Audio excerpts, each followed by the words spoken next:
This is a teardown of an AMX brand Netlink's integrated controller, NI-2100.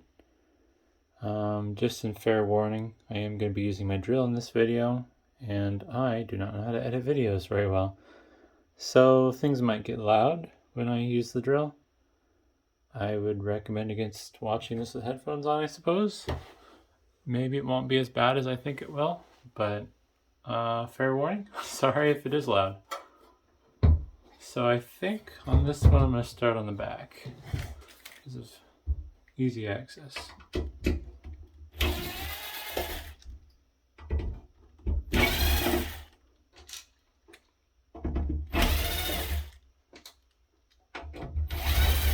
Looks like these back screws actually just hold the board in place, so I'm going to skip the rest of those for now. There's a total of 6 screws on the top.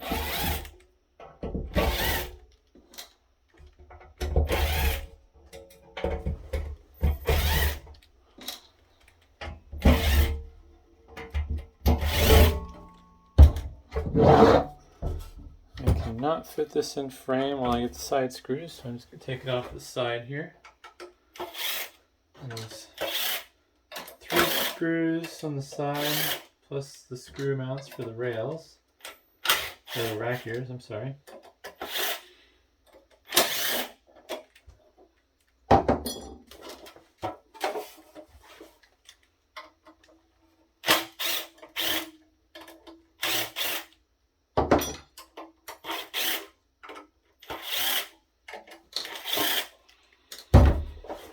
Alright, now that all the screws are off, top cover comes off like that, and there's surprisingly not much in here.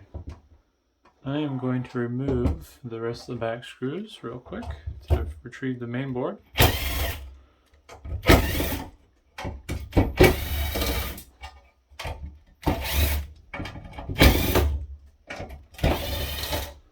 So I'm going to ceremoniously fall inside. Alright. There's a ribbon cable that attaches the front display panel to the main board. Looks like that is attached with some 1/4-inch nuts. Let's see if I can get those off of my hands. That one's loose. 1/4-inch locking nuts to make it even nicer.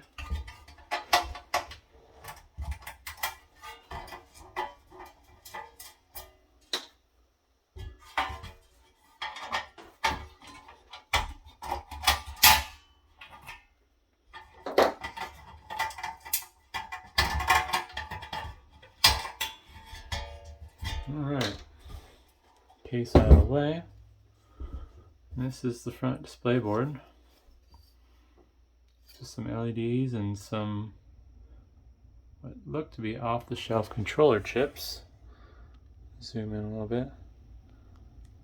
Texas Instruments 73CTE3K. I don't know what that does. I haven't really done any research before tearing this apart. I just started doing it.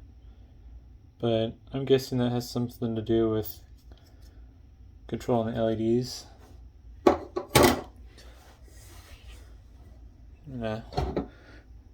Readjust my camera here a little bit and get a better view of this board. This is quite the busy board out of this thing. Lots of components. Looks like there's some relays on the side, I'm not sure what for. I guess they're for some of the outputs based on the back panel.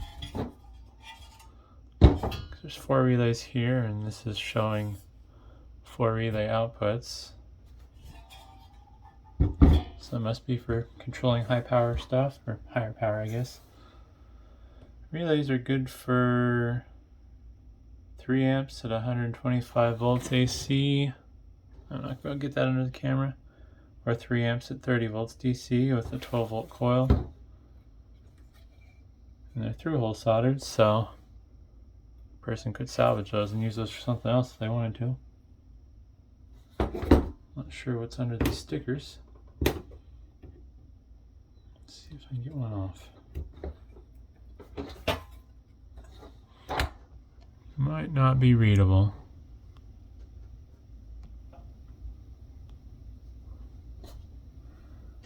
Don't know what that does.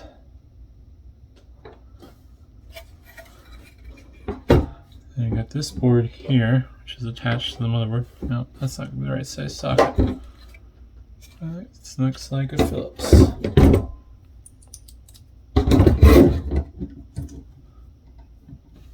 These are for their proprietary networking ports for ICS Net and ICS Hub.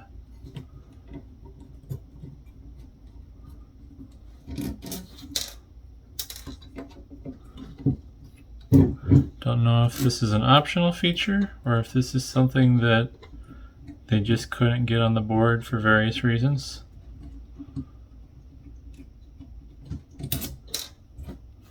Okay, interesting. They chose to use plastic screws and nuts to attach the board. I guess I'm not in frame.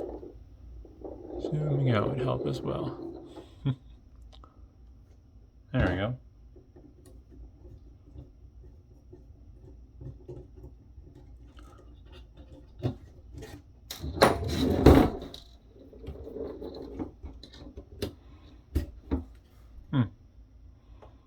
Yeah, so this just the networking board, I guess. Let's see if there's anything interesting under this sticker here.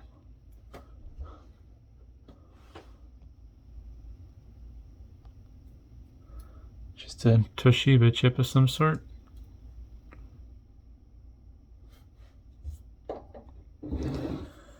This is the back side, but you can see where the processor is.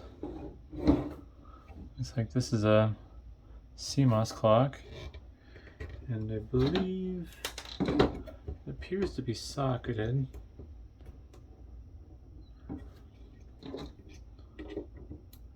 Use a little violence to get it out. Maybe.